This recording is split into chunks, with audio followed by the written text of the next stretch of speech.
When did iced tea become the South's signature drink? Was it a sudden revelation on some sweltering afternoon, or did it creep slowly into the culture like kudzu vines claiming an abandoned barn? And who exactly decided that tea, something the Chinese had been sipping hot for thousands of years, needed to be served over ice with enough sugar to make your teeth ache? Well, you probably wouldn't recognize the first iced teas if someone handed you a glass today. They'd taste more like medicine than refreshment, and honestly, that's because they basically were. But somewhere between ancient Chinese wisdom and modern Southern stubbornness, this simple drink would become something far more powerful than anyone imagined, a liquid symbol of an entire region's identity. Over the next little while, we're diving into a tale that spans continents and centuries, uncovering the surprising forces that transformed a hot, bitter medicine into the South's sweetest obsession. Along the way, you might discover why your grandmother always kept that pitcher full, and perhaps find your breathing slowing down, your thoughts getting quieter, as we wander through this unexpectedly complex story of America's most refreshing tradition. If these bedtime stories help you unwind, consider subscribing for more journeys into history's cozier corners. And while you're getting comfortable, I'd love to know, what's your take on sweet tea? Love it, hate it, or somewhere in between? Drop a comment below with your honest opinion, or just tell me what time zone you're listening from tonight. Before we begin, why not adjust your pillows just right? Let your shoulders drop, and maybe turn your screen brightness down a notch. Tonight's story flows best when you're already starting to relax, letting the day's tensions melt away like ice cubes in a tall glass of tea. Now, you're looking back, way back, to ancient China, somewhere around 2737 BCE, if the legends are to be believed. The story goes that Emperor Sheneng was boiling water beneath a wild tea tree when some leaves drifted into his pot. Though historians debate whether this emperor even existed, archaeological evidence does confirm that tea cultivation was happening in China by at least 1000 BC. The earliest tea drinkers weren't looking for refreshment. They saw tea as medicine, something to aid digestion, clear the mind, and balance the body's energies. For thousands of years, tea remained exclusively hot.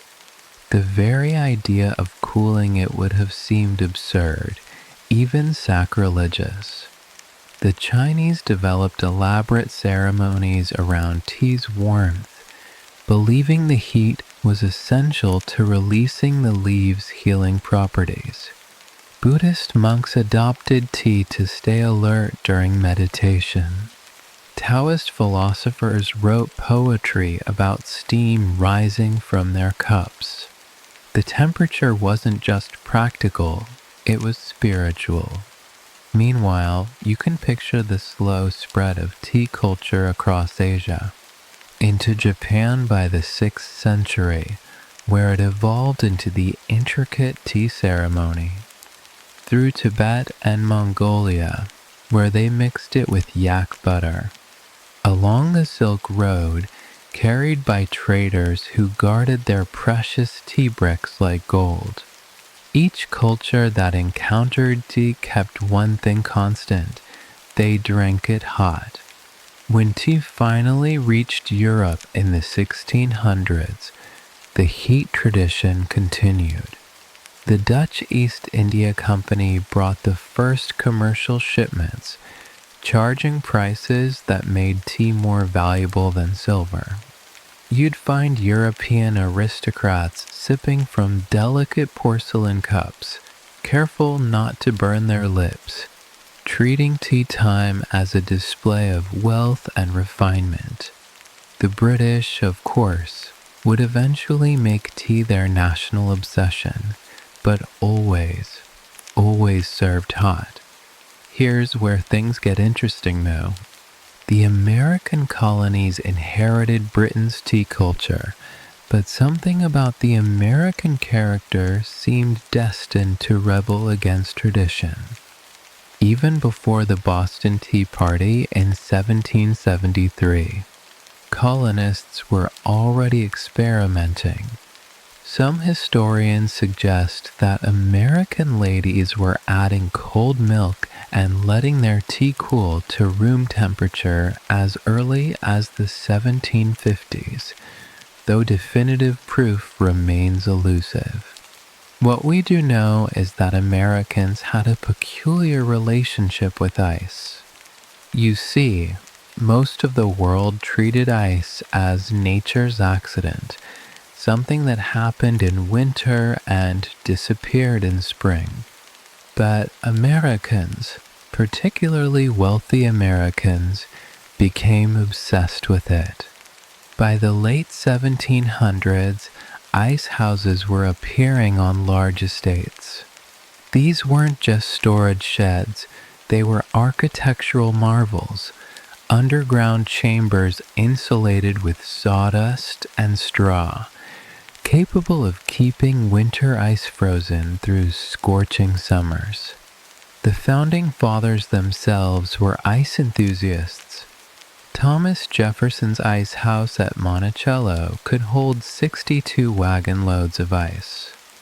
George Washington's at Mount Vernon was one of the largest in Virginia. They used this ice primarily for making ice cream and cooling wine, but evidence suggests they were also experimenting with chilled beverages. Martha Washington's recipe books mention cooling drafts, though the exact ingredients remain unclear. But tea itself, tea stayed hot in those early American years. The colonists might have been revolutionary in politics, but their tea customs remained surprisingly British, even after independence. They gathered for afternoon tea, used similar serving sets, followed comparable etiquette. The idea of intentionally cooling tea hadn't quite crystallized yet. What's fascinating is that you can trace a parallel evolution happening with punch. Cold punch was already popular in colonial America, made with spirits, citrus, sugar, and spices, served at parties and social gatherings. Some clever hosts began adding tea to their punch recipes, creating what they called tea punch. This might have been the first time Americans regularly consumed cold tea, though it was so mixed with other ingredients that calling it iced tea would be generous. As we move into the early 1800s, something's shifting in the American South. The climate there was different from anything European tea culture had encountered. Summers that seemed to last forever, humidity that made hot drinks feel like punishment. The South was developing its own relationship with beverages, one that prioritized cooling relief over tradition. And what they didn't realize yet was that this regional preference would soon collide with massive technological and agricultural changes, creating the perfect conditions for a drink revolution. You're standing in Boston Harbor in 1833, watching something that would have seemed impossible just a generation earlier. A ship called the Tuscany is unloading massive blocks of ice that traveled all the way from Massachusetts to Calcutta and back, still frozen. The man behind this miraculous venture is Frederick Tudor, and locals call him the Ice King, though not always kindly. Tudor's obsession with ice started as a joke, literally. At a family picnic in 1805, his brother William suggested they should harvest ice from their pond and ship it to the Caribbean. Everyone laughed, except Frederick. He saw opportunity where others saw absurdity. Within a year, he was loading his first ship with New England ice bound for Martinique. The venture was a disaster. Most of the ice melted. Locals didn't understand what to do with what survived. Tudor lost thousands of dollars. But here's the thing about stubborn Yankees. They don't quit easily. Tudor spent the next decade perfecting insulation techniques, experimenting with sawdust, hay, and wood shavings, developing special ice houses in tropical ports, slowly teaching the world to crave cold. What made Americans so peculiarly obsessed with putting ice in everything? Some scholars point to the country's abundance of natural ice sources, particularly in New England, where winter ponds provided seemingly endless supplies. Others suggest it was the American spirit of conquering nature. If Europeans accepted warm beer and tepid water as natural law, Americans would defy that law just because they could. By the 1820s, ice harvesting had become New England's frozen gold rush. You'd see thousands of workers descending on ponds each winter, using specialized saws to cut perfect blocks, hauling them with horse-drawn sleds, storing them in vast warehouses that looked like wooden cathedrals. The process was both brutal and beautiful, men working in sub-zero temperatures, creating geometric patterns on the pond surface, like crop circles made of ice. The technology evolved rapidly. Ice plows that could score straight lines across frozen ponds. Elevators powered by horses to lift blocks into storage. Chutes and channels to move ice efficiently. By 1850, the ice industry employed over 90,000 people. Ships carried American ice to India, China, Australia, anywhere people had money and wanted their drinks cold. But here's where it gets interesting for our tea story. The spread of ice wasn't uniform across America. The North had natural ice aplenty, but the South had to import every block, making ice a genuine luxury below the Mason-Dixon line. In Charleston or New Orleans, having ice in summer marked you as seriously wealthy. You might pay more for a pound of ice than a pound of coffee. This scarcity made Southerners creative. They built elaborate ice houses, developed clever preservation techniques, and most importantly, they began to treat ice as something special, not just functional. In northern cities, you might casually chip ice for your water. In the South, you planned your ice usage carefully, saved it for special occasions or special drinks. Hotels became the laboratories of ice experimentation, particularly the grand hotels of the antebellum South. The Planters Hotel in Charleston, the St. Charles in New Orleans, the Exchange in Richmond. These establishments competed to offer the most innovative cold beverages. Their bartenders were like chemists, mixing, measuring, perfecting. One name that keeps appearing in hotel records from this era is iced tea punch. Though frustratingly, few recipes survive intact. What we do know from hotel ledgers and newspaper advertisements is that these drinks were appearing on menus by the 1840s, always as premium offerings, sometimes costing as much as a full meal. The real game changer came with the invention of mechanical ice production. In 1842, Dr. John Gorey of Florida created an ice-making machine to cool yellow fever patients. His device compressed air, then cooled it by radiating heat. When the air expanded, it absorbed heat and created refrigeration. Gorey's primary goal was medical, but he inadvertently launched the artificial ice industry. By the 1860s, commercial ice machines were appearing in southern cities. Suddenly, ice wasn't just for the ultra-wealthy. Middle-class families could afford it, at least occasionally. Ice cream socials became popular. Cold drinks moved from hotel bars to home parlors. The democratization of cold was underway. I find it kind of amazing that we take ice for granted now.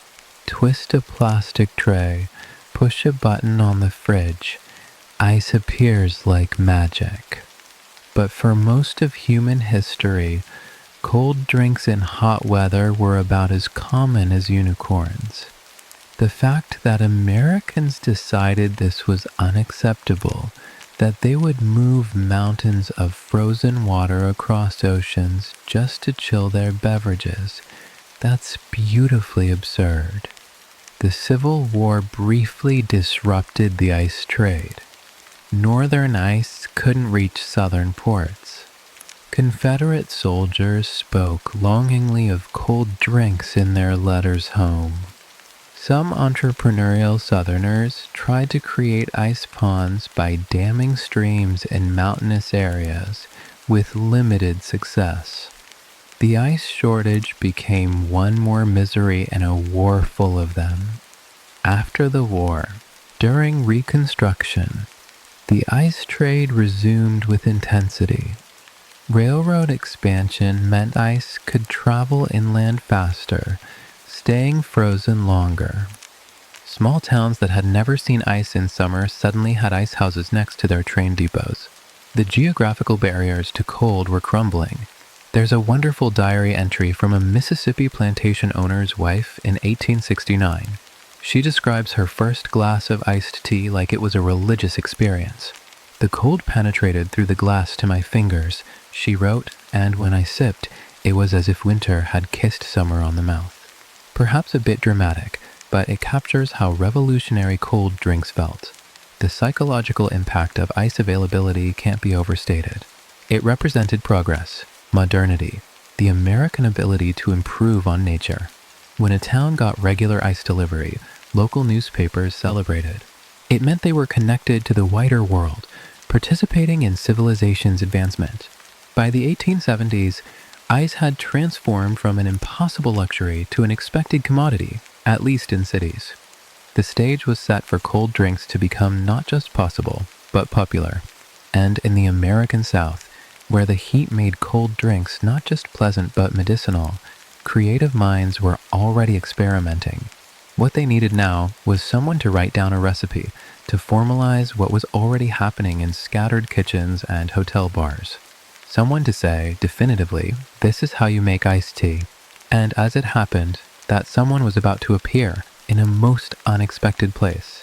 You might imagine the first person to ice their tea was some heat-stricken Southerner, fanning themselves on a veranda, desperately dropping ice chunks into their cup. But the earliest documented recipes actually come from northern cookbooks, which seems almost offensive to southern sensibilities. The North had all that natural ice, and they figured out iced tea first? The irony is delicious. The earliest printed reference that historians can verify appears in an 1877 publication called Buckeye Cookery, published in Minneapolis of all places. The recipe calls for steeping green tea, adding sugar and lemon, then cooling with ice. But here's where the detective work gets interesting. The book's editors noted this recipe was sent by a Southern contributor. So perhaps the South was involved after all. What makes tracking iced tea's origins so frustrating for historians is that nobody thought to document something so ordinary. You don't write down recipes for things everyone already knows how to make. It's like trying to find the first person who put salt on eggs. By the time anyone bothered recording it, hundreds of people were already doing it. Hotel records provide tantalizing clues. The Planters Hotel in St. Louis was advertising iced tea on their menu in 1876. A Charleston hotel ledger from 1873 lists tea with ice as a special request item, costing extra. The Arlington Hotel in Washington, D.C. was serving something called cold tea punch to congressmen in the 1860s, though whether this counts as true iced tea remains hotly debated among beverage historians. Evidence suggests that several groups were experimenting simultaneously. Southern ladies at church socials, Northern hotel bartenders, railroad dining car chefs. Each probably thought they invented something unique, unaware of parallel evolution happening elsewhere. This is actually common in culinary history. Pizza, hamburgers, and ice cream all have multiple inventors. The most credible early pioneer might be Richard Blichendon. No, wait, that's the 1904 story. We're not there yet. Let me back up. The actual pioneers were probably nameless cooks in plantation kitchens, women whose recipes were passed down verbally, never written. Their names lost to history like so many domestic innovations. What we do know is that green tea dominated these early cold tea experiments. Black tea was expensive, imported from India or Ceylon. Green tea grew wild in some parts of the South, or could be cultivated locally. The flavor was more delicate, grassier, nothing like the robust black tea that would later define Southern sweet tea. The technique varied wildly. Some people brewed hot tea and cooled it. Others tried cold brewing, leaving tea leaves in cool water overnight. A few adventurous souls even tried adding tea leaves directly to ice, which must have been grainy and strange. Every household had their own method, their own secrets. Railroad dining cars played a surprisingly important role. These rolling restaurants needed beverages that could be prepared in advance, stored easily, served quickly. Hot tea required constant water boiling, precious space for china service. Iced tea could be made in bulk, stored in containers, served in simple glasses. Practical innovation driven by the constraints of movement. One dining car chef, whose name appears only as Johnson in Illinois Central Railroad records, created what he called Russian tea. It was regular tea served over cracked ice with a slice of lemon, supposedly inspired by Russian customs he'd heard about but never witnessed. Whether any actual Russians drank tea this way is questionable, but the name added exotic appeal. The real breakthrough moment, or at least the first we can document properly, came from an unexpected source. Military necessity during the American occupation of Cuba in 1898. American soldiers, suffering in tropical heat, demanded cold beverages. Army cooks, working with limited supplies, began brewing massive batches of tea, cooling them overnight, serving them with precious ice rations and local sugar cane. Letters home from soldiers described this revelation. "They serve the tea cold here," wrote one private from Ohio, "and it's the only thing that makes this heat bearable." These soldiers would return home with a taste for cold tea, spreading the preference beyond the South. Military movements have always been excellent for spreading culinary innovations. But even earlier than that, there's intriguing evidence from an 1868 community cookbook from Virginia. The recipe doesn't call it iced tea specifically. It's labeled tea nectar. Instructions include brewing strong green tea, adding white sugar and lemon juice, then cooling thoroughly with ice if available. That conditional, if available, tells you everything about ice accessibility. Some beverage historians argue that punches containing tea shouldn't count as true iced tea. They insist the drink must be primarily tea, not just tea flavored. It's the kind of academic debate that seems silly until you realize someone has to draw a line somewhere. Otherwise, you could claim any cold liquid with a tea leaf in it counts. The Methodist Church socials of the 1870s might have been iced tea's true incubator. These alcohol-free gatherings needed sophisticated beverages, something more interesting than water, more adult than lemonade. Cold tea fit perfectly, respectable, refreshing, and relatively affordable. Church ladies across the South began perfecting their recipes, competing quietly for whose tea drew the most compliments. There's a beautiful description from an 1879 diary of a Tennessee church picnic. Mrs. Henderson brought her tea in a great glass vessel, chunks of ice floating like small icebergs, mint leaves scattered throughout like green snow. This might be the earliest mention of mint in iced tea, though surely others were doing it too. The department stores that emerged in the 1870s and 1880s often featured tea rooms. These weren't just places to drink, they were social laboratories. Women could meet respectfully, try new beverages, exchange recipes. Wanamaker's in Philadelphia was serving iced tea by 1880. Macy's in New York by 1882. These establishments helped standardize and spread the practice. What's remarkable is how quickly iced tea went from oddity to ordinary. In 1870, it was exotic enough to warrant special mention in diaries and letters. By 1885, it was common enough that recipes appeared without explanation, as if everyone already knew what iced tea was. That's barely 15 years for a complete cultural shift. The question of who first had the idea to ice their tea might be the wrong question entirely. Perhaps it was inevitable, once ice became available and affordable, that Americans would eventually put it in everything, including tea. The real question might be, who first wrote it down, gave it a name, and made it official? And that person, as we're about to see, was connected to one of the most powerful families in Southern industry. Marion Cabell Tyree wasn't your typical cookbook author.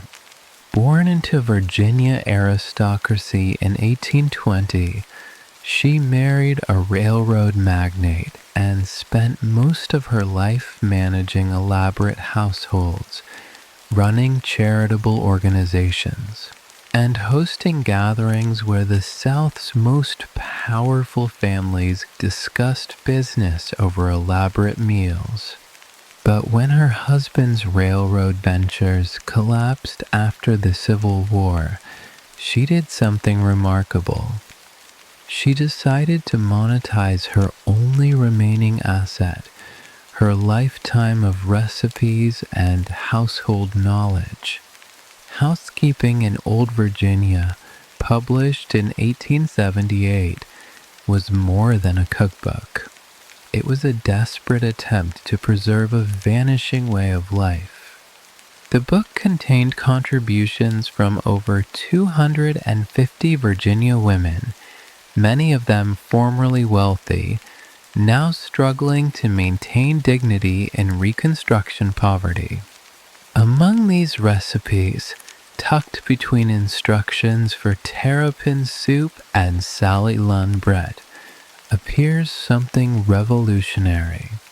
The recipe is titled simply iced tea. Not iced, just ice. As if the relationship between tea and ice was so new it needed no grammatical connection, just proximity. The instructions read, after scalding the teapot, put into it 1 quart of boiling water and 2 teaspoonfuls of green tea. If wanted for supper, do this at breakfast. At dinner time, strain, without stirring, through a tea strainer into a pitcher. Do not use the leaves a second time. When tea is wanted, pour into glasses partly filled with ice. Put 2 teaspoonfuls granulated sugar in each glass and add half a slice of lemon. Stir with a teaspoon having a slice of lemon on it. This wasn't just a recipe, it was a social blueprint. Notice the timing, made at breakfast for supper, requiring forethought and planning. The specific mention of granulated sugar, a luxury item, not the common cone sugar most households used.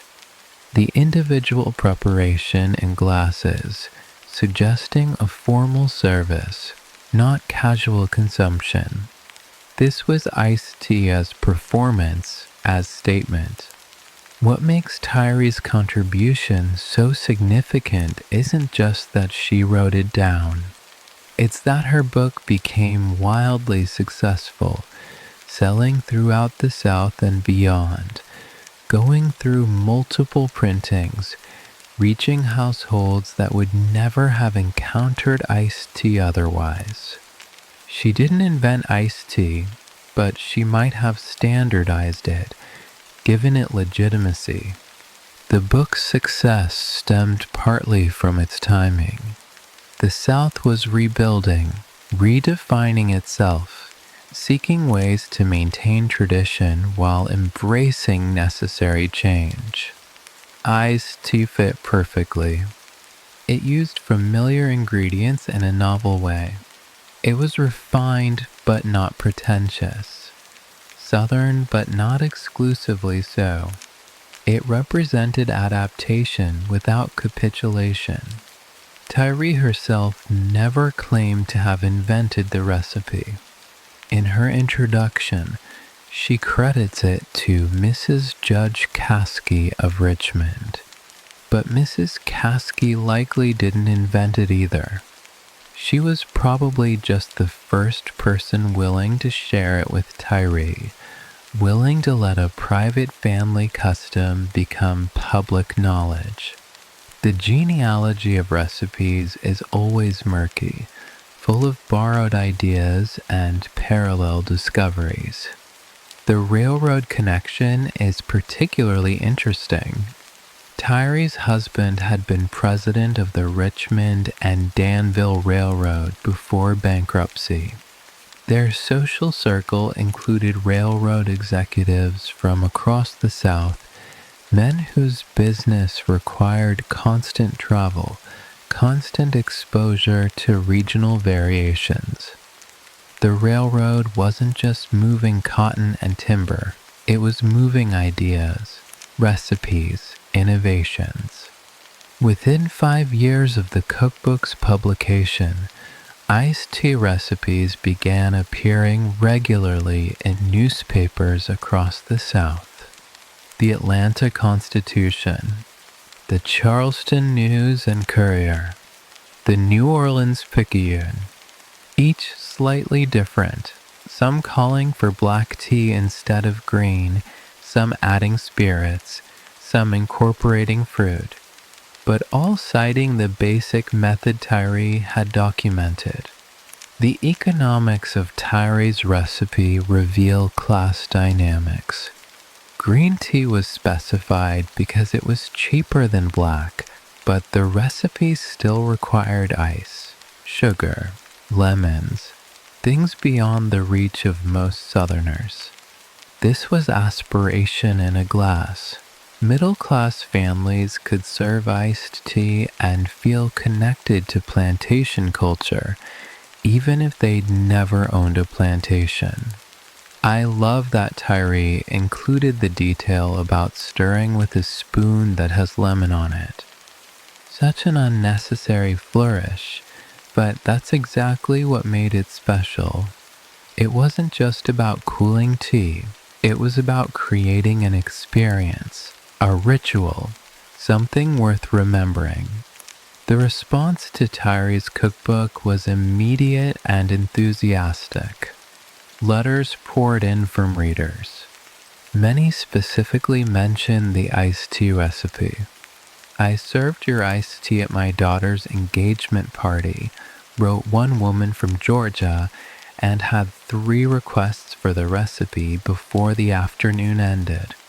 Another from Alabama, "Your tea recipe has become our summer salvation." But Tyree's influence extended beyond just the recipe. She helped establish iced tea as appropriately feminine, respectable, suitable for temperance gatherings. This mattered enormously in the post-war South, where women were increasingly responsible for maintaining social standards, for deciding what was acceptable, what was refined. The cookbook went through 23 editions, each one spreading the iced tea gospel further. By 1885, you could find Tyree's book in Boston bookshops, San Francisco pantries, even London drawing rooms, though the British remained skeptical about this American barbarism of cooling tea. Competitors quickly emerged. The Kentucky Housewife published a nearly identical recipe in 1879. The Dixie Cookbook in 1883 included 3 variations. Each cookbook author claimed their recipe was superior, had some secret technique, but they were all essentially riffing on the same theme Tyree had established. The standardization Tyree provided had unexpected consequences. Once there was an official recipe, experimentation exploded. If this was the proper way, then what about improper ways? What about adding whiskey? What about using different teas? What about serving it hot over ice for dramatic effect? The rules, once established, begged to be broken. Hotels and restaurants began citing Virginia-style iced tea on their menus, even when their preparation bore little resemblance to Tyree's original. The geographic designation added authenticity, suggested tradition, even when the tradition was barely a decade old. Marketing has always been more about perception than reality. The industrial implications were significant too. Tea importers noticed the trend, began marketing specific blends for icing. Sugar refineries promoted their product as essential for proper iced tea. Lemon growers in Florida saw opportunity. The recipe Tyree published wasn't just instructions, it was an economic catalyst. By 1890, just 12 years after Tyree's cookbook, iced tea had transformed from regional curiosity to Southern standard. Hotel registers from the period show northern visitors specifically requesting that cold tea drink. Travel writers mentioned it as a southern peculiarity worth trying, like grits or mint juleps. The transformation was remarkably complete, and Tyree lived to see it. She died in 1912, by which time iced tea was so established that young Southerners couldn't imagine summer without it. They assumed it had always existed, like magnolia trees and humidity. But it hadn't. It was barely a generation old, freshly invented tradition masquerading as ancient custom. Green tea punch occupied a strange position in Southern society, too elegant for everyday consumption, too refreshing to reserve only for weddings.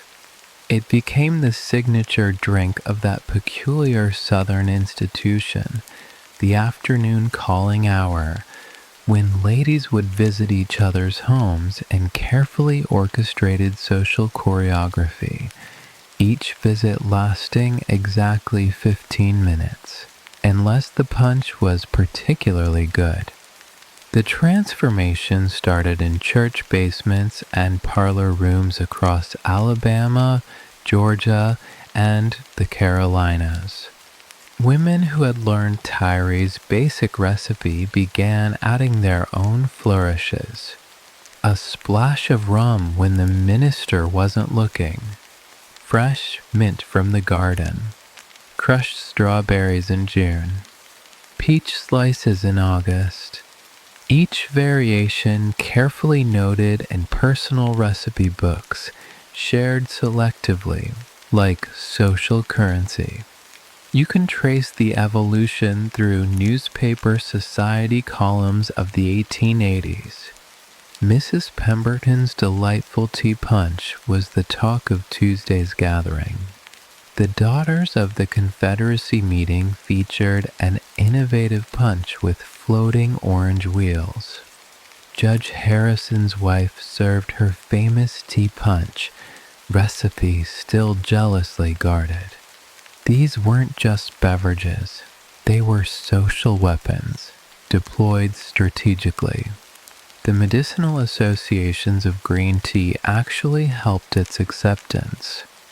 Doctors of the era recommended it for digestion, nervous complaints, female troubles, whatever those were.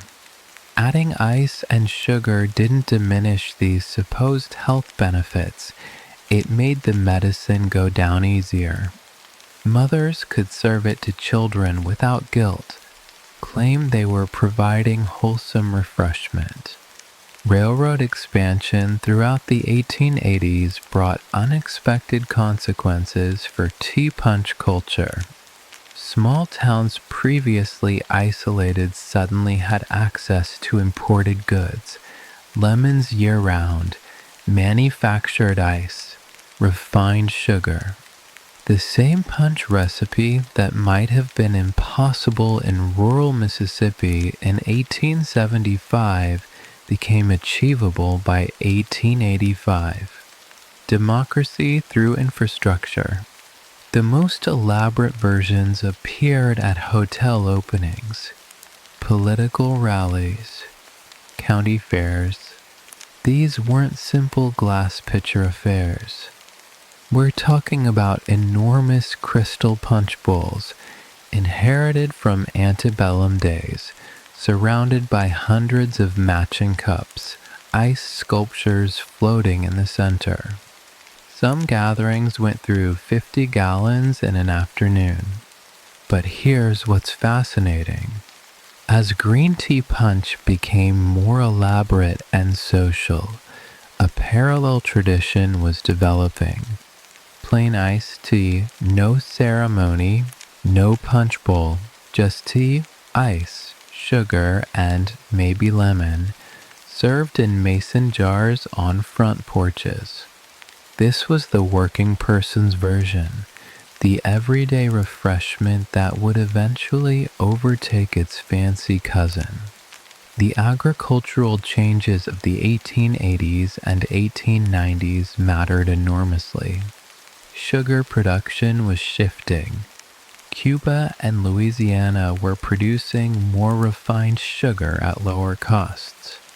What had been a luxury ingredient became increasingly affordable.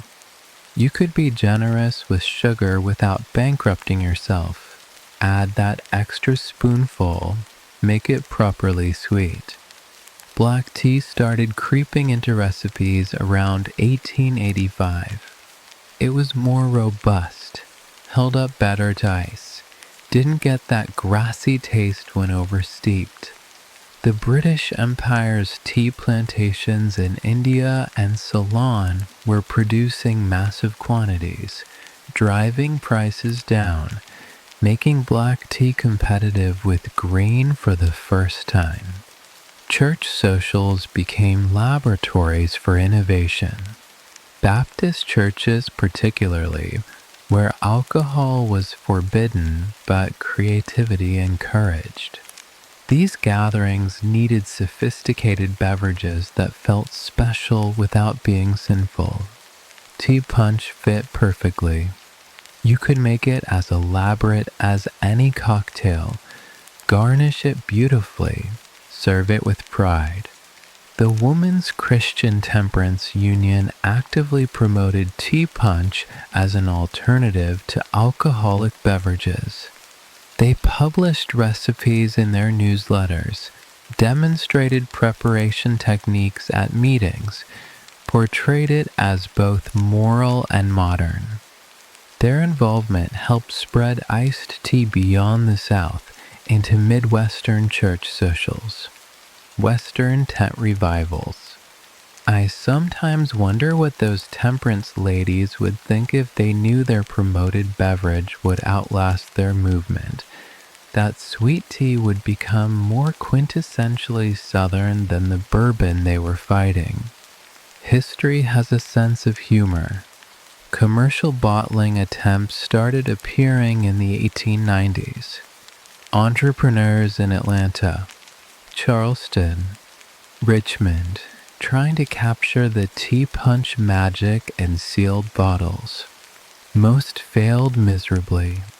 The tea turned cloudy, the sugar crystallized, the freshness disappeared.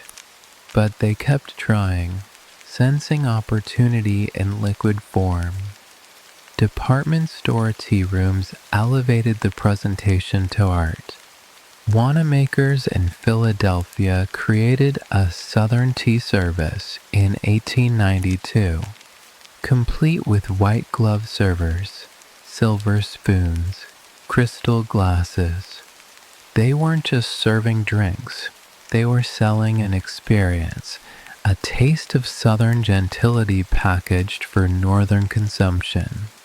The Spanish-American War of 1898 spread iced tea to Cuba and the Philippines.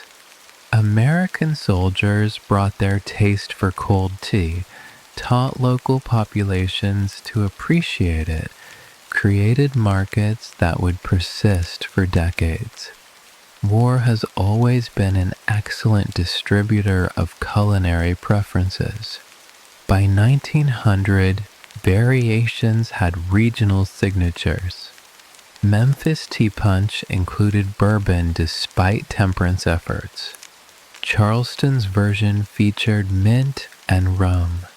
Atlanta's was sweeter than anyone else's. New Orleans added orange flower water. Each city claimed superiority, defended their recipe like a fortress.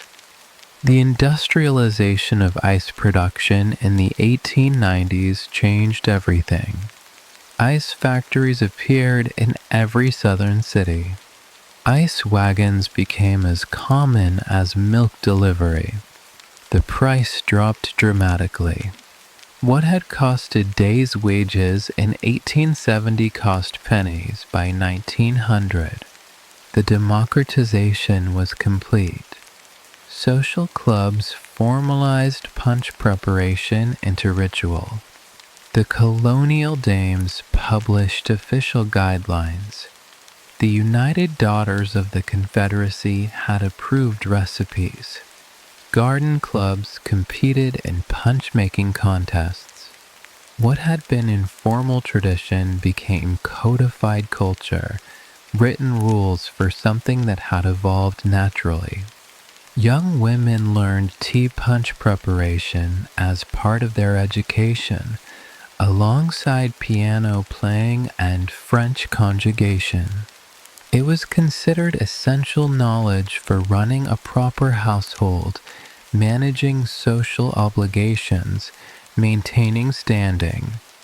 The ability to prepare exceptional tea punch could influence marriage prospects, or so mothers claimed. The century turned with tea punch firmly established as the South's signature social beverage. Wedding announcements mentioned it specifically. Reception to follow with tea punch and cake. Funeral gatherings served it. The bereaved family appreciates the tea punch donations. Birth announcements, graduations, every life milestone marked with sweetened tea. But even as tea punch reached its social zenith, simpler iced tea was gaining ground. The elaborate punch bowl ceremonies would gradually fade, replaced by pitchers kept constantly full in refrigerators. The democracy of refreshment would win over the aristocracy of presentation. Though nobody knew it yet, the real revolution was just beginning.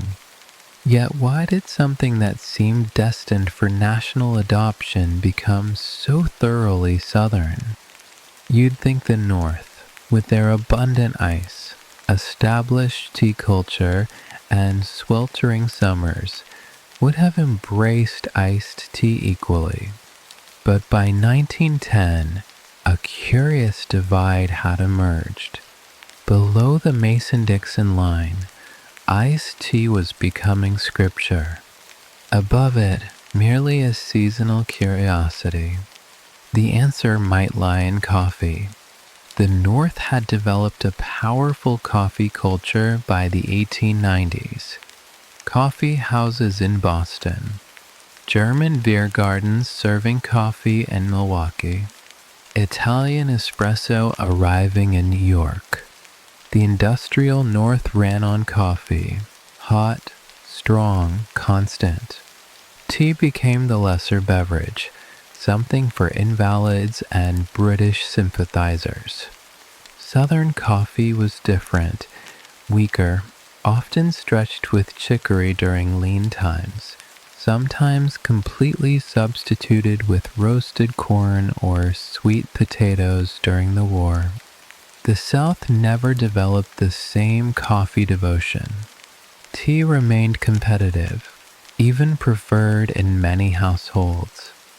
When you're already drinking tea regularly, icing it seems natural. When coffee is your religion, cold tea feels like heresy. The pace of life mattered too. Northern industrialization meant scheduled breaks, quick lunches, efficiency above all. You gulped hot coffee and returned to work. The South maintained its agricultural rhythms, longer meal breaks, afternoon rest periods, social visiting hours. Iced tea required time to brew properly, cool completely, serve ceremoniously. The North didn't have that kind of time. Climate played a role, obviously, but not the one you'd expect. Northern summers could be brutal.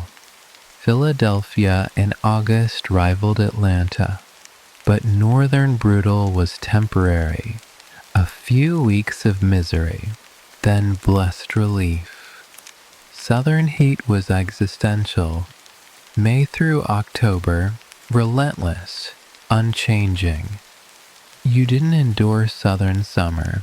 You adapted to it, made peace with it, developed entire cultural practices around it.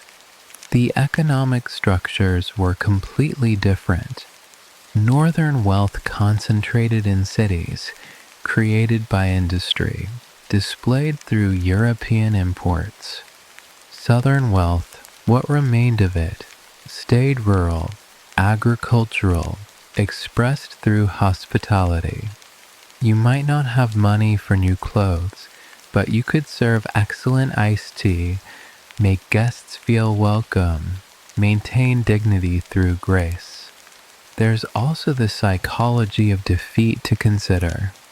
The South had lost the war, lost their economic system, lost political power, but they could still define their own culture, choose their own beverages, create traditions the North couldn't claim. Iced tea became quiet rebellion, polite resistance, identity through refreshment. Northern newspapers from the period reveal fascinating disdain. The Boston Globe in 1905 called iced tea a waste of good leaves. The Chicago Tribune described it as tea ruined by ice and buried in sugar.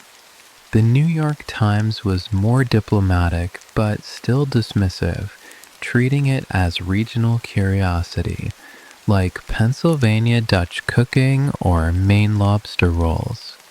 Immigration patterns influenced everything. The North received massive waves of European immigrants, bringing their own beverage traditions. Beer from Germany, wine from Italy, vodka from Russia. These new Americans had no cultural connection to tea, hot or cold. The South received fewer immigrants, maintained more consistent Anglo-American population, preserved tea-drinking heritage. You can track the divide through hotel menus. By 1908, every major Southern hotel served iced tea year-round, listed prominently, often with multiple varieties. Northern hotels might offer it in summer, maybe, hidden among other beverages. One traveling salesman's diary from 1909 notes, asked for iced tea in Detroit. Waiter looked at me like I'd requested pickled moonbeams. The temperance movement succeeded differently in each region. Northern temperance focused on beer and whiskey, didn't emphasize replacement beverages. Southern temperance actively promoted alternatives, positioned iced tea as sophisticated substitute, moral refreshment. The drink became associated with virtue in the South, with peculiarity in the North. Railroad dining cars adapted to regional preferences. The Louisville and Nashville Railroad served iced tea automatically. The Pennsylvania Railroad didn't stock it at all. The Illinois Central split the difference, serving it south of Cairo, Illinois, not north. These corporate decisions reinforced cultural boundaries, made them tangible. World War I solidified the split. Southern training camps served iced tea to recruits. Northern camps served coffee. Letters home from soldiers mention the shock of encountering, or not encountering, familiar beverages. "They don't have proper tea here," wrote one Alabama boy from New Jersey. "Just hot water with leaves floating in it." I find it remarkable how beverage preferences became cultural markers. You could identify someone's origins by what they drank, how they drank it, when they drank it. Iced tea wasn't just refreshment, it was regional passport, social identification, liquid accent. The sugar divide was particularly telling. Northern iced tea, when it existed, came unsweetened. Sugar served separately, if at all. Southern tea came pre-sweetened, thoroughly, completely. No option for adjustment. This wasn't just taste preference, it was philosophical difference. Northern individual choice versus Southern communal tradition. Marketing efforts reflected the divide. Tea companies developed separate campaigns. For the North, health benefits, antioxidants, refined taste. For the South, tradition, hospitality, family values. Same product, completely different emotional positioning because they understood they were selling to different cultures. The automobile age initially reinforced separation. Road trips followed regional paths. Southerners visited other southern states. Northerners toured the Northeast. But gradually, inevitably, cross-regional travel increased. Mixed marriages happened. Corporate transfers moved families. The rigid boundary began to blur. By 1920, some northern cities showed signs of conversion. Washington, D.C., balance between North and South, embraced iced tea fully. Cincinnati, with its Kentucky proximity, served it widely. St. Louis claimed it as native tradition. The border states became buffer zones, translation points between beverage cultures. But the heartland held firm. Minnesota, Wisconsin, Michigan. The upper Midwest remained iced tea resistant. Even today, ordering sweet tea in Minneapolis requires explanation, patience, often disappointment. Some divides run deeper than logic, persist beyond reason. The question wasn't really about tea at all. It was about identity, tradition, the stories we tell ourselves about who we are, where we belong. The North didn't reject iced tea, they rejected what it represented. Southern culture claiming something as distinctly theirs. And the South, well, they held on tighter, made it even more essentially Southern, precisely because the North wouldn't adopt it. Then how much sugar made it truly Southern? You might imagine there was some official measurement, some grandmother's golden ratio passed down through generations, but the truth is messier, sweeter, and surprisingly controversial even among Southerners themselves. The sugar evolution happened gradually, then suddenly, like falling asleep. In the 1880s, recipes called for 2 teaspoons per glass, modest, restrained, just enough to cut the bitterness. By 1900, it was a tablespoon.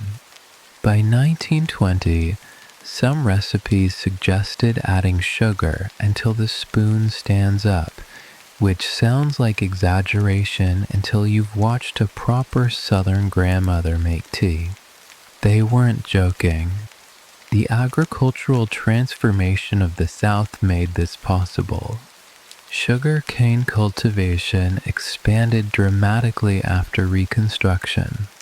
Louisiana's sugar industry mechanized, modernized, produced quantities that would have seemed impossible in 1860. The price dropped from luxury to staple. What cost a week's wages in 1870 cost pocket change by 1910. But the real accelerator was corn syrup. Invented in 1882, commercialized by 1890. Suddenly there was another sweetener, cheaper than cane sugar, easier to dissolve.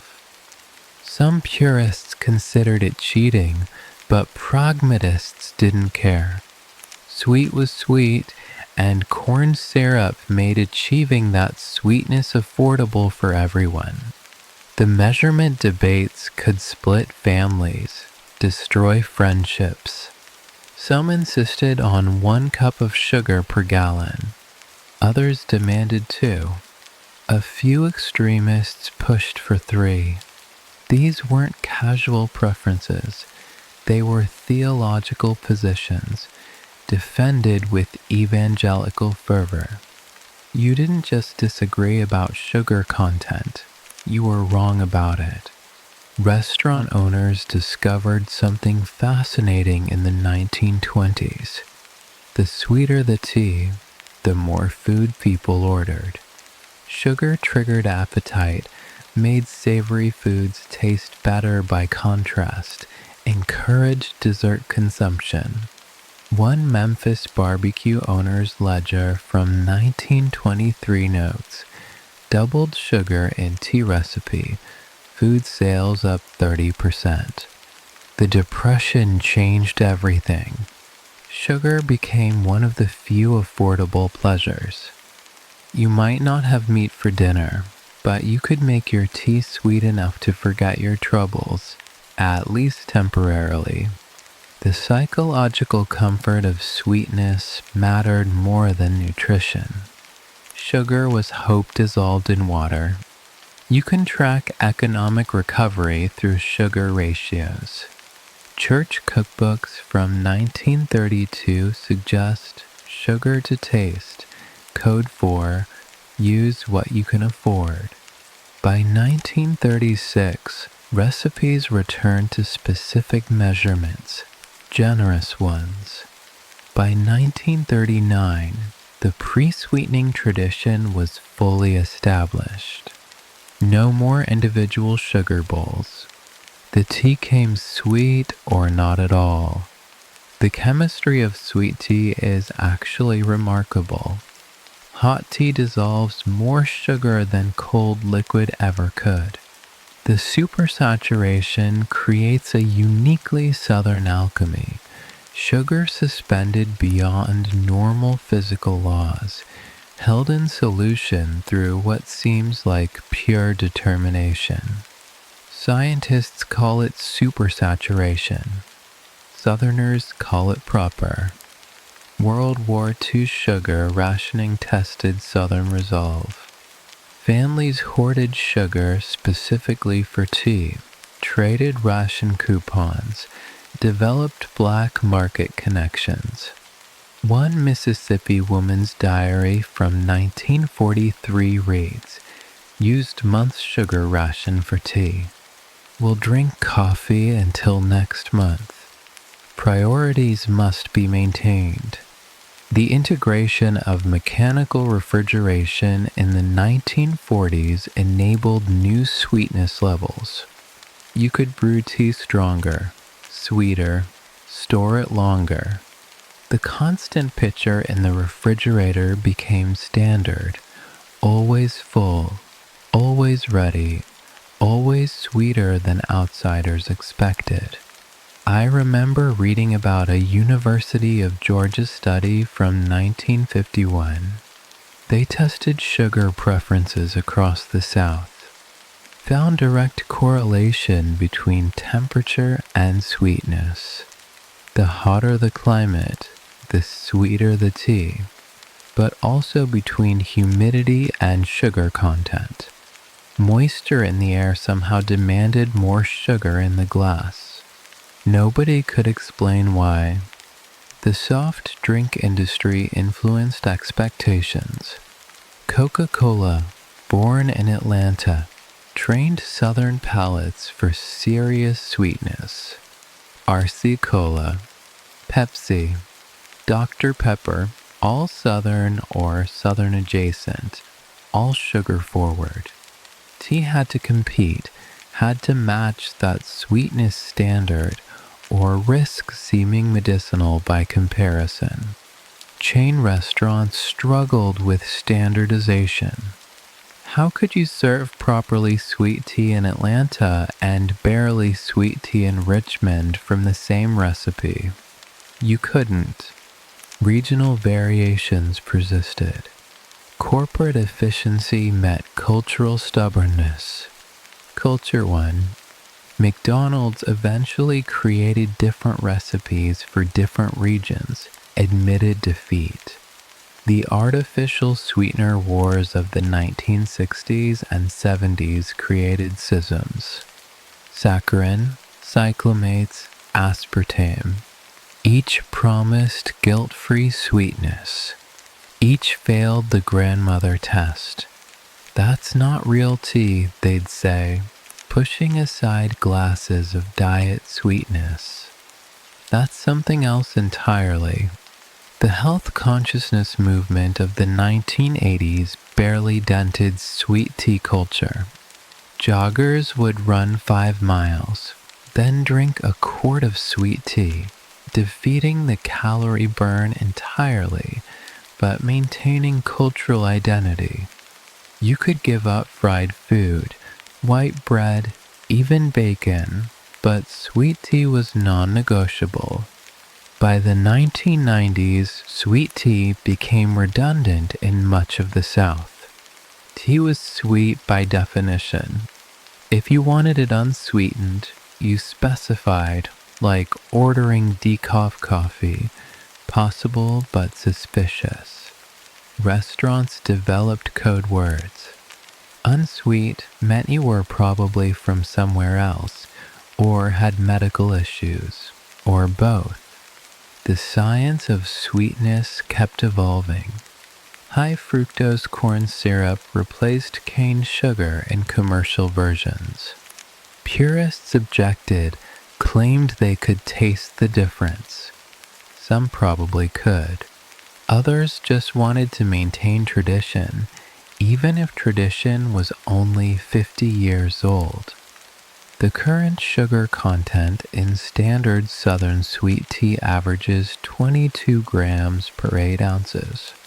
That's roughly equivalent to soda, sometimes more. A gallon of properly made sweet tea contains about 2 cups of sugar. Nutritionists are horrified. Southerners are satisfied. The debate continues. But here's the thing about that sweetness. It's not really about the sugar. It's about abundance after scarcity, pleasure after pain, sweetness after bitterness, both literally and metaphorically. The South sweetened their tea like they were sweetening their history, making something difficult more palatable. And yet, even as sweet tea achieved peak sweetness, something was happening in St. Louis. A merchant was about to accidentally create a story, a myth really, that would overshadow all this authentic history. The moment Richard Blatchinden started pouring hot tea over ice at the 1904 World's Fair became the most successful lie in beverage history. Not because he lied, he probably didn't, but because everyone else did, transforming a minor adaptation into an origin story that eclipsed decades of authentic Southern tradition. Picture the scene. St. Louis, summer 1904. The Louisiana Purchase Exposition sprawling across Forest Park. 20 million visitors expected. Pavilions from 45 countries. The first ice cream cones. The first hamburgers, allegedly. Everything was the first something at this fair. Facts be damned. Blatchinden was there representing tea growers from India and Ceylon. His job was simple: serve hot tea to Americans, convince them to buy more. The temperature hit 90 degrees before noon. Fairgoers walked past his steaming samples like they were radioactive. He was failing spectacularly. The story goes that in desperation, Blatchinden poured the hot tea over ice, created iced tea, saved his exhibition, revolutionized American drinking habits. Newspapers loved it. The tale spread faster than spilled tea. Within months, everyone knew iced tea was invented at the World's Fair. Except you already know this is nonsense. You've been reading about iced tea recipes from the 1870s, Southern hotels serving it in the 1880s, entire communities built around tea punch culture in the 1890s. Blatchinden didn't invent iced tea any more than Columbus discovered America. Both just had better publicists. What actually happened requires more nuance than mythology allows. Blatchinden probably did serve iced tea at the fair. He probably was among the first to serve it to such a massive, diverse audience. Many Midwestern and Western visitors probably were trying it for the first time. Their first doesn't mean the first. The fair's official records are frustratingly vague. Blatchinden appears in vendor lists. Tea sales are mentioned, but no dramatic moment of invention, no crowds gathering around a revolutionary drink. The documentation suggests business as usual, which makes sense because iced tea was already usual, at least in the South.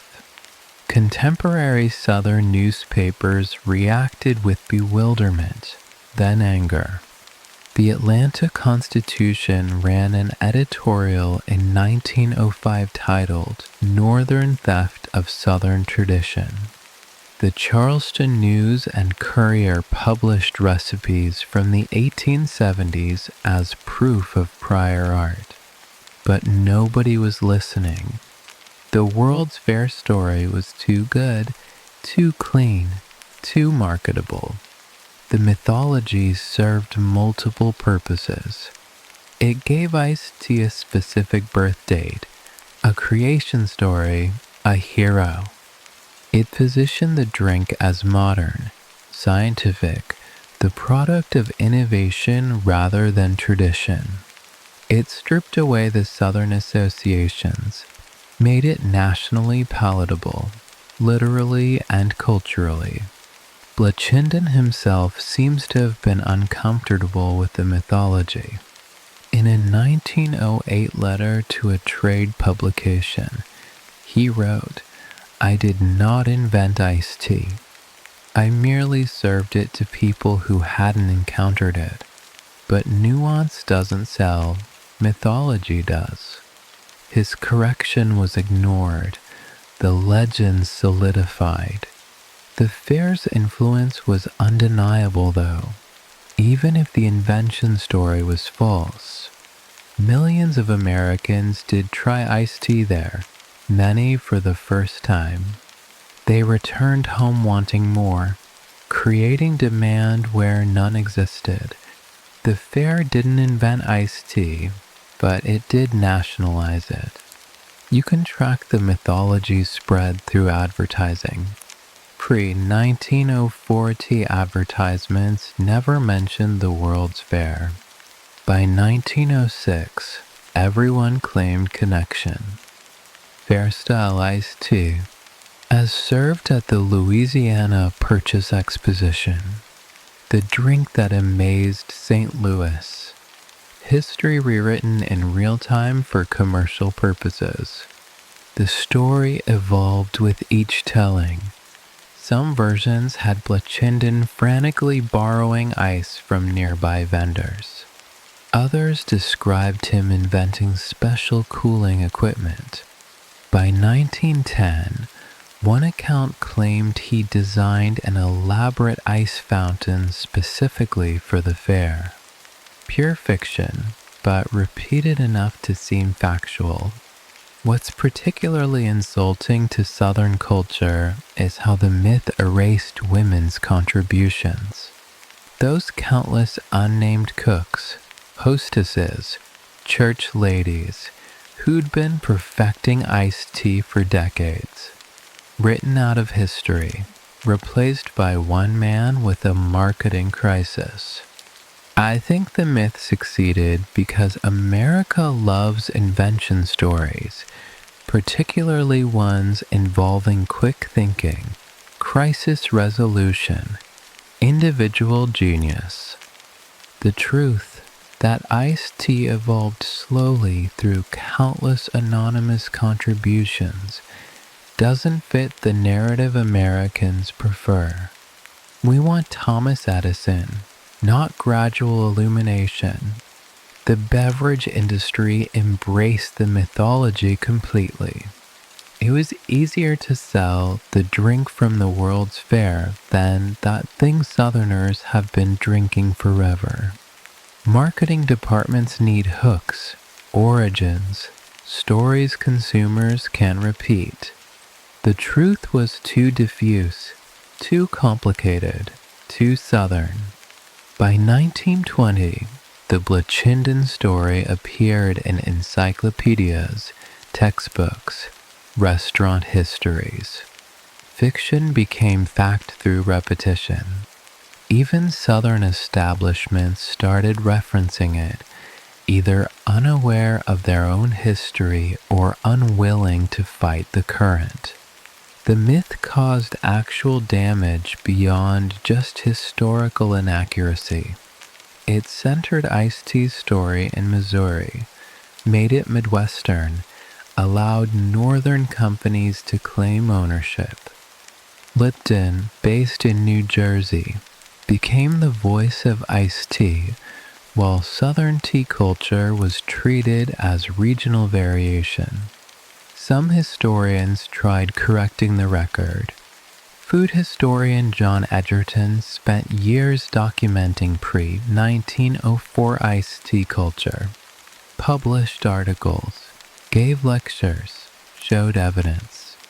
But mythology is stronger than history. People prefer stories to facts, especially when the stories are simpler. The Blatchinden myth also obscured the real innovation happening at the fair.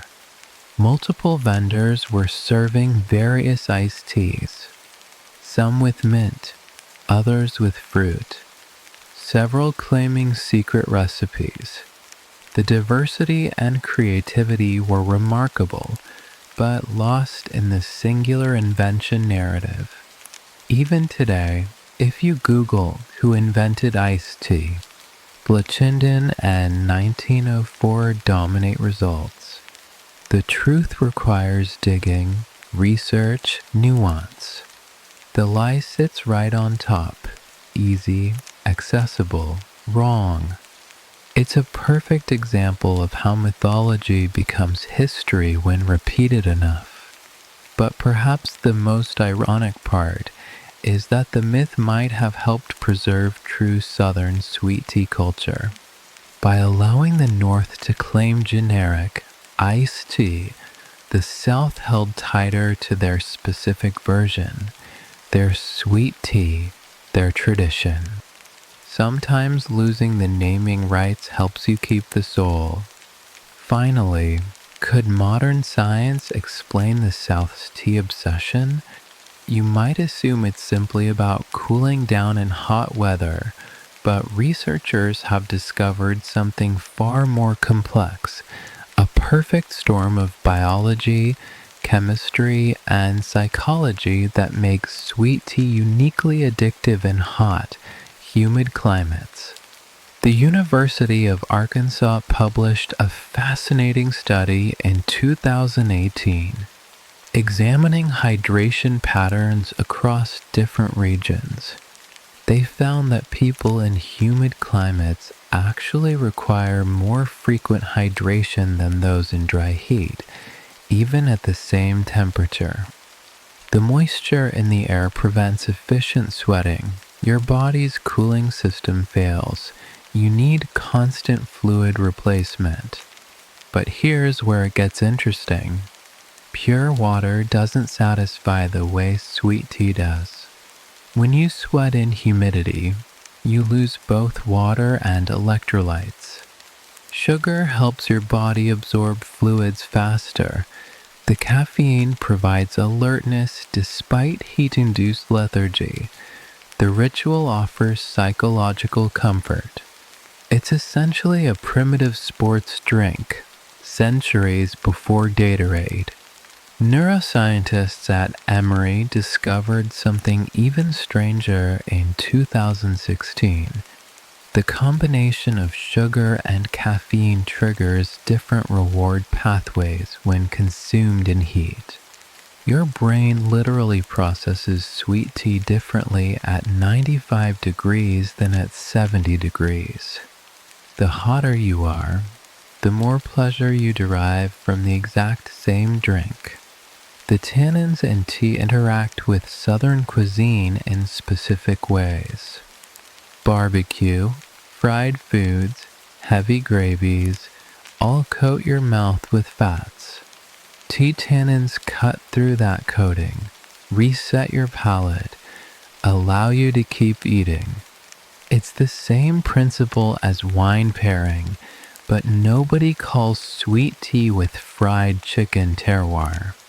Anthropologists have noted that sweet tea serves social functions beyond mere refreshment. It's an excuse for gathering, a reason to pause work, a hospitality ritual that maintains community bonds. The pitcher in the refrigerator isn't just convenience, it's constant readiness for connection, perpetual preparation for guests who might arrive. The psychological addiction might be stronger than the physical one. Researchers at Duke found that Southerners living in northern states often increase their sweet tea consumption, compensating for homesickness with familiar flavors. The drink becomes portable identity, liquid nostalgia, home you can brew anywhere. Could genetics play a role? Some scientists think so. Populations that developed in hot climates often have different taste sensitivities, particularly for bitter compounds. The same genetic variations that helped ancestors identify safe plants might make unsweetened tea unbearable, require sugar for palatability. Though this remains highly debated.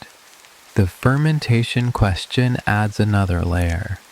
Traditional Southern sweet tea, left at room temperature during brewing, often undergoes mild fermentation, creating trace amounts of alcohol, probiotics, compounds that affect mood and digestion.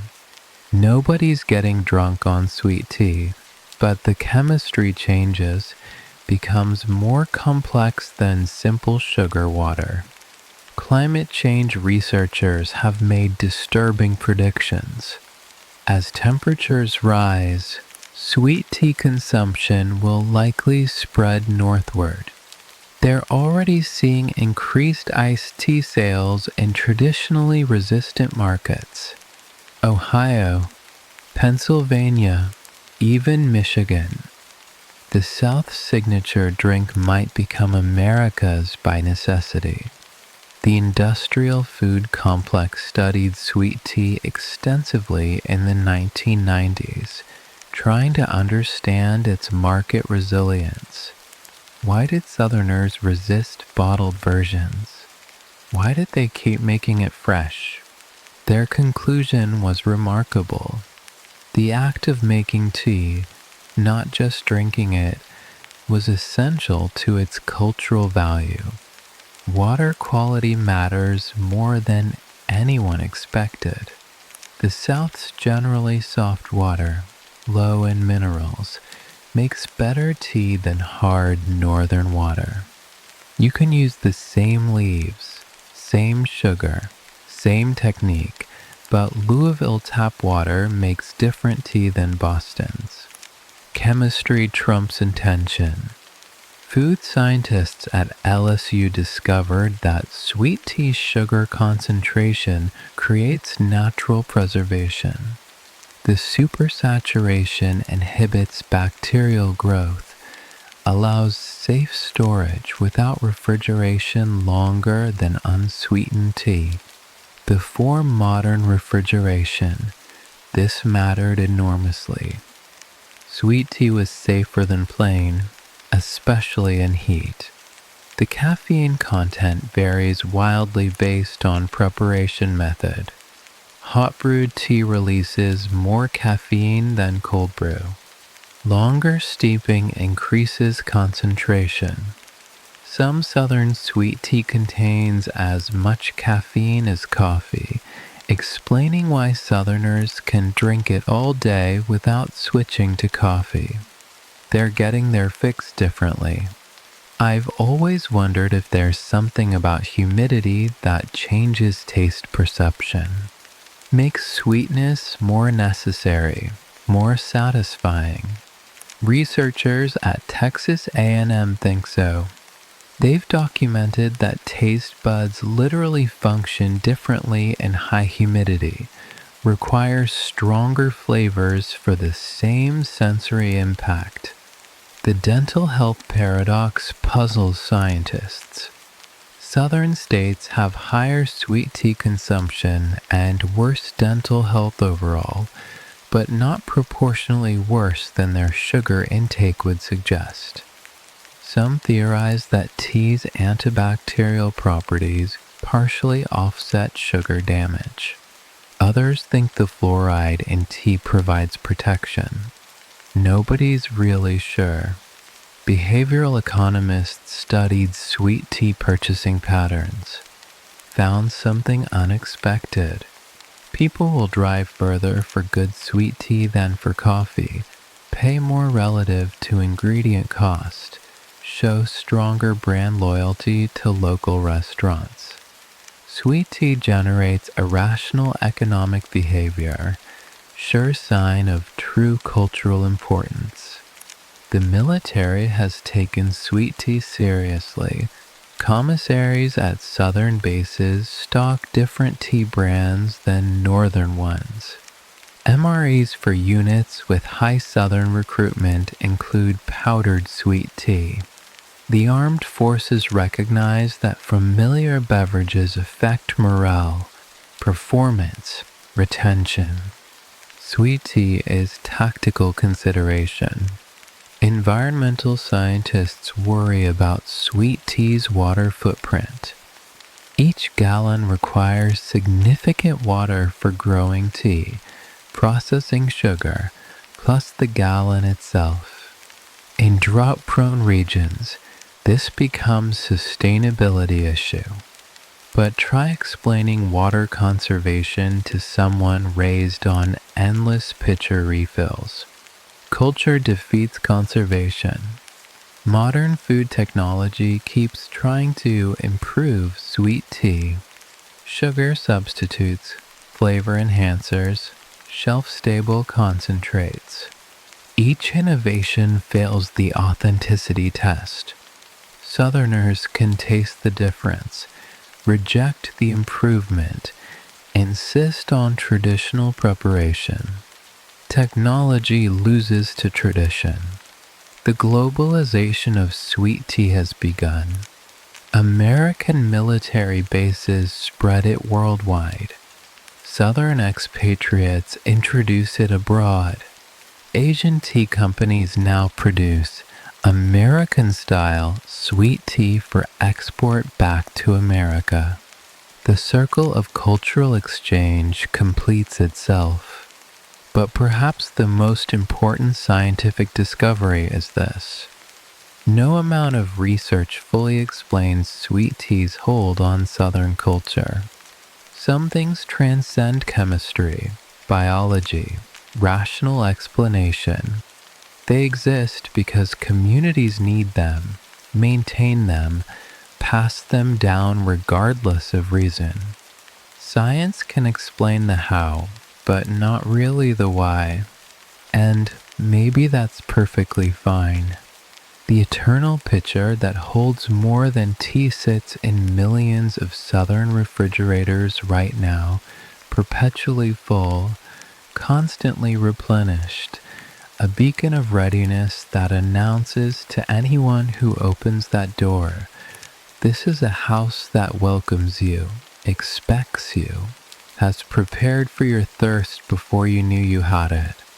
That pitcher carries DNA from ancient Chinese medicine, wisdom from British colonial ceremony, innovation from American ice traders, defiance from Confederate widows, recipes from forgotten church socials, sweetness from agricultural revolution. It's archaeology you can drink, history dissolved in water and time. You witness this tradition's power in small moments. A funeral where neighbors arrive with gallons of sweet tea before they think of casseroles. Hospital waiting rooms where families share thermoses during long vigils. Construction sites where workers judge contractors by the quality of tea in the cooler. These aren't just beverage choices, they're cultural sacraments. The transformation from regional quirk to cultural cornerstone happened so gradually that nobody noticed until it was complete. Sweet tea became the password, the shibboleth, the thing that marked insiders from outsiders. You could fake a southern accent, claim southern heritage, but ordering unsweet tea revealed the truth immediately. Modern southern restaurants understand their serving identity, not just refreshment. The first question isn't, what would you like to drink? But sweet or unsweet? Acknowledging that tea is assumed, only the sugar is negotiable. Some establishments pour sweet tea before you sit down, presumption as hospitality. The commercialization attempts continue failing beautifully. Every major beverage company has tried capturing authentic sweet tea in bottles, cans, fountains. They match the sugar content, nail the color, perfect the caffeine, but something essential escapes. Maybe it's the oxidation, the freshness, or maybe mass production simply can't bottle patience. You see the tradition's evolution in generational tensions. Grandmothers who insist on sun tea, mothers who prefer refrigerator brewing, daughters who buy it from drive-thrus. Each generation thinks the others are doing it wrong, but they're all still drinking it, still passing it forward, just adapting the ritual to their reality. The diaspora of Southerners has created sweet tea embassies across America. In Los Angeles, homesick Alabamians gather at the few restaurants that serve proper sweet tea. In New York, Southern expatriates trade addresses of stores selling Louisiana. In Seattle, they make their own and pretend the rain is just very extended humidity. Climate scientists predict that by 2050, the sweet tea line will have moved north to the Canadian border as temperatures rise and southern weather patterns expand. But will the culture follow the climate? Will Vermont embrace sweet tea when their summers feel like Georgia? Or does the drink require more than heat to take root? The economic impact remains strangely uncalculated. Nobody's properly measured sweet tea's contribution to Southern GDP, the restaurant sales, the sugar industry, the tea imports, the ice production, the pitcher manufacturing, the dental work. It's probably billions, but economists don't take beverages that seriously. International adoption has been sporadic but interesting. Japanese tourists return home craving American iced tea. Mexican restaurants along the border serve tea dulce alongside horchata. Korean families in Atlanta have developed their own fusion versions with honey and ginger. The tradition spreads but transforms, adapts but survives. The symbolic weight keeps increasing. Political candidates in the South are photographed drinking sweet tea, never coffee. Wedding planners know to provide sweet tea even at evening receptions. Food Network shows set in the South feature obligatory sweet tea segments. It's become visual shorthand for regional authenticity. You can measure social change through sweet tea variations. The acceptance of mint as standard, not strange. The rise of flavored versions, peach, raspberry, mango. The grudging acknowledgement that some people need sugar-free options. Each adaptation fiercely debated, eventually absorbed, tradition expanding without breaking. The academic attention has been minimal but growing. Folklorists study sweet tea narratives. Sociologists examine its role in community building. Historians track its evolution through recipes. But most scholarship misses the emotional component, the comfort it provides beyond physical refreshment. I think sweet tea endures because it's simultaneously personal and communal. Everyone has their way of making it, their perfect sweetness level, their serving ritual. But it's also shared experience, common ground, the thing we all understand even when we understand nothing else about each other. The preservation efforts have begun in earnest. Southern food museums document traditional recipes. Oral history projects record tea-making memories. Documentary filmmakers explore regional variations. As if people sense that globalization might erode this marker of place, this liquid boundary between here and there. The irony is delicious as the tea is sweet. A drink that China invented, Britain popularized, and America iced has become so thoroughly Southern that people forget its immigrant origins, forget it was once exotic. Forget that tradition is just innovation that stuck around long enough to seem eternal. Restaurant chains keep trying to replicate the magic. They install specialized tea brewers, train staff in proper preparation, test endless ratios. But they can't reproduce the essential ingredient, the assumption of welcome, the preparation for guests who haven't arrived yet, the faith that someone will need this tea today. The future remains unwritten but probably sweet. New generations will undoubtedly modify the tradition, add their own flavors, develop new rituals, fight about authenticity. But that pitcher will keep getting refilled. That question, sweet or unsweet, will keep being asked. That marker of identity will keep marking. Because sweet tea is more than a beverage now.